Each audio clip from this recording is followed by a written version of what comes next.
So this was an interesting episode uh, about what we about what more we learn about Hizuru in general. Mhm. Now we know that a couple episodes ago we know that she's been going around with her brother's name, but we actually learned that she has dissociative identity disorder. Yeah, that was. I didn't really see that one coming, to be honest. But apparently, we learned that the messages she's been leaving, or recordings of, were actually for her brother, when her brother's personality takes over. And that, like, I think, we learned that her brother actually died, but then she takes on the personality of her brother. So I'm not really sure if this is her, like, having some kind of a split personality mental disorder, or if, like, her brother's spirit is somehow, like, possessing her or something.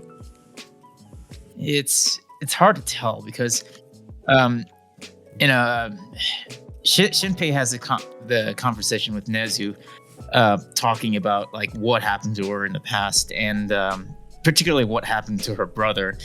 Nezu, confirms that her brother was murdered by the shadows, and supposedly his body was mutilated to the point beyond recognition, which I'm assuming that this left like a traumatizing experience for Hizuru, which in turn, I guess, she ended up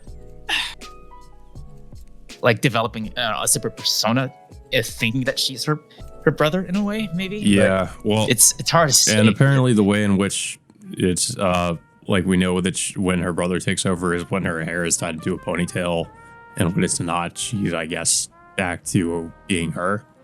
And we have seen her hair tied into a ponytail before, so I'm wondering if like her brother's personality had actually taken over at those points, and it wasn't actually her. I guess it kind of leaves you to sort of question like when her brother was taking over and when it was just her.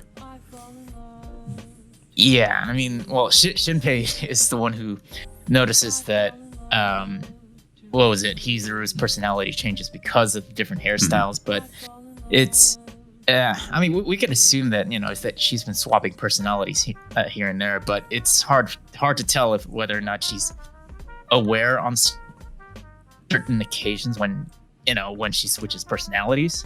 But I guess like she's partially. I think she probably has to be, because she would notice she has to notice she's in like a different place, or that she had lost time at some point. So I think you would know that way. Also, the fact that she blatantly punched herself in the middle of the conversation, which is a little bit funny, but a little bit odd at the same time. Well, yeah, I mean, she's already kind of been established as somewhat of an eccentric character, so yeah. But overall, this episode was, I would say, more action heavy in this episode compared to all the other ones we've seen, because the episode focuses on Hizuru going after what was it? The Kobayakawa's Kobayakawa family. Because we learned in the last episode they were all shadows. Yeah. So pretty much Hizuru, Shinpei, and Nezu go over to the Kobayakawa residence to try to eliminate those shadows once and for all. And of course, Hizuru or Ryunosuke, of course, the personality going in there, decides to handle it herself, I guess. So she pretty much easily dispatches the mother and father. However, we find out that the Shiori shadow is a lot harder to kill because she's some kind of a different breed of shadow of some kind. Yeah, she kind of gets away, and manages to get out of the house, but is Nezu tries to take her out with a nail gun, but Shinpei ends up like heading her off and catching her, but of course he can't really hold her down for long because she's trying to get away the whole time. Because on numerous occasions we see Shiori's shadow just kind of slither and slip away no matter how many times she gets her shadow hit by the sledgehammer, or the numerous amount of times she gets shot with a nail gun. But it was by the time when Shinpei pinned her down that Nezu like was able to get several good shots to actually finally pin her down with a nail gun. Yeah, I mean, and Shin tries to ask like what it is the shadows want, but we don't really get a straight answer as to what it is they're really after. Yeah, I mean, supposedly Shiori says that it's weird because that their mission is to, I guess, it probably has something to do with what's happening in the festival, like, well, I guess like disintegrating everyone on that island, so they can go home, like maybe into the afterlife or something. It's not really clear what the Shadow's goal is, but we do get confirmation that that the Shadow Shiori is the one who strangled Ushio to death. Yeah, which I mean, I kind of figured that was the case. Yeah, and but of course, before they could get anything, before Shinpei can get anything out, anything more out from the Shiori Shadow, what was it? Ryunosuke decided to just straight up kill her for good, and that's pretty much the last we see of the. Well, I wouldn't say the last we see of the Shiori Shadow, unless Shinpei somehow ends up looping again. But yeah, that's pretty much it.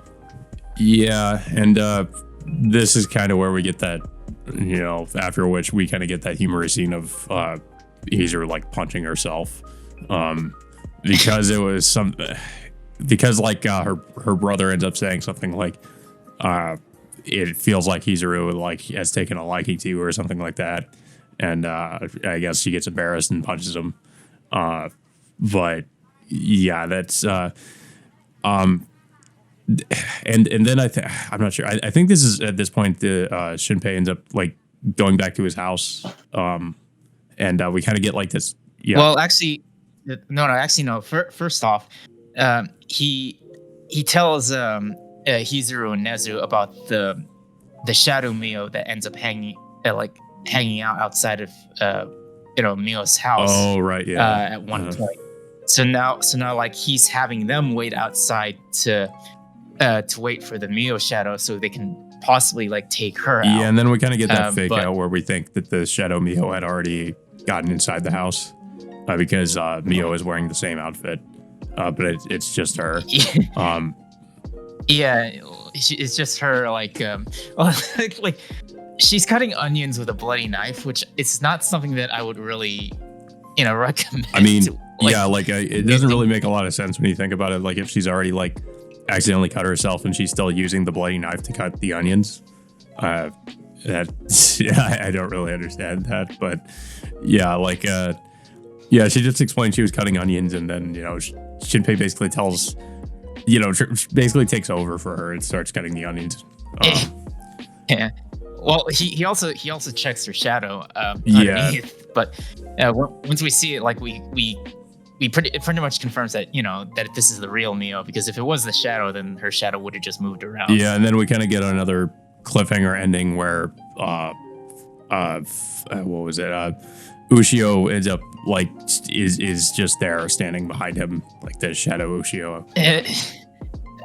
That was like one of the most surprising changes that I've seen, because she never actually came over to Mio's house like ever, unless if there's something that Shinpei did in particular, because he mentions in that last scene that his actions might end up changing certain events. So, but it's like, what did he actually do that would prompt the shadow Ushio to suddenly appear like right behind him right now? Yeah, I have no idea, because the only thing that was different was they ended up getting rid of the shadow of the Kobayakawa's daughter, and I don't really see how that would have an effect on whatever Ushio was doing. So I don't know. Maybe they'll explain that in the next episode how she, like, why she's even there. Because yeah, in the other loops, like she didn't do it. Did not do that. So it's I'm kind of wondering what happened, or like why she showed up at his house. I don't know. Maybe it's possible that she saw Shinpei going to his place. Yeah, it's while he was coming Shinpei back. wasn't like so. I guess maybe the only thing I can think of is him being in different places because he was helping out Hizuru trying to get rid of the shadow of the Kobaikawas, and maybe Ushio like saw him or something because maybe he wasn't there at that particular time before, and maybe she just happened to see him or something like that, and maybe like followed him back to his house. That's the only thing I could figure. Yeah, but with I don't know if like actually no, I don't think Shinpei really even told Hizuru about the Shadow Ushio. Yeah, I don't think so at this point. So like if Hizuru like gets wind of there's the Shadow Ushio in the house right now, this might complicate some things unless like they unless they don't even know about it right now. Yeah, I kind of wonder like how she would respond to the Shadow Ushio. Like, would she try to kill her because she's a shadow, or would she realize maybe she's different in some way? So I guess we'll have to see what happens with that. I wonder also if Shinpei is gonna try to like hide her again, like he did last time, or if he's just going to like. I mean, yeah. It's a little harder to do that when she's already inside the house, and with Mio also being there, which I mean, I can still see it kind of happening where there's like some kind of comedic scenario where he's like desperately trying to hide her again or something, but I feel like this time for sure it's probably not going to work. I think they're definitely going to find her. So yeah, I guess we'll have to see what happens, but I thought it was a pretty good episode. It was yeah, like you said, it was more action heavy because they were trying to, hunt down the shadow Kobaikawas and get rid of them. So now that they've got rid of those shadows, now it's like, as far as we know, there's like the shadow Mio, and I guess potentially the shadow of Shinpei himself. So yeah, and there is also the whole thing with the doctor. Yeah, I forgot about to talk about the shadows in particular. So Shinpei and Hizuru all talk about like how shadows work. Yeah, didn't they mention something about there's like a shadow of everyone, basically, or something like that? Essentially yes. And Hizuru mentions that they can only be copied once. So once you killed like a particular shadow, they can't be copied again. So that gives the main character just like some kind of advantage in the long run. Yeah. But as of right now, we don't know how many other people on that island are shadows, because, for example, we know like one of the port workers is also a shadow, right. But there could be like a slew of whole other people on that island that could already be shadows at this point.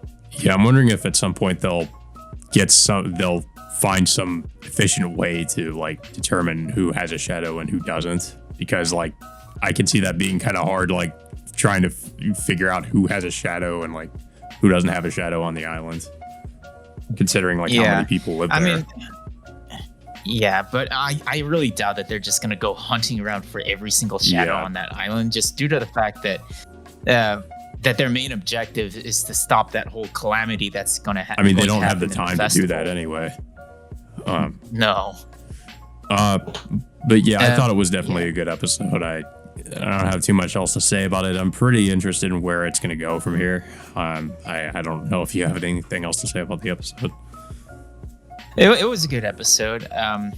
We do like It's interesting that we learned a little bit more about Hizuru and supposedly her dissociative identity disorder. Assuming if that's really the case, but it's I'm curious as to like what Shinpei's next move is. Like, is he gonna like tell I mean, he still has like a couple of other of his friends that know about the shadows too, so he might get their help again, Mhm. and possibly they try to avoid like having them killed like later down than later down in the current loop that he's in. Yeah, I think it's probably just going to be him getting everybody on board and trying to help him out, kind of like what we saw in the poster, where like all those characters were kind of together. I think it's trying to imply they're all going to, I guess, band together to try to stop the shadows or something. As I know people might get upset because I keep comparing it to Higurashi, but it does remind me of Higurashi in that sense as well, where they're all kind of trying to get everybody to work together to overcome something, basically, and get through like the time loop. But yeah, so that all being said, guys, I guess until next Friday, we will see you all next time.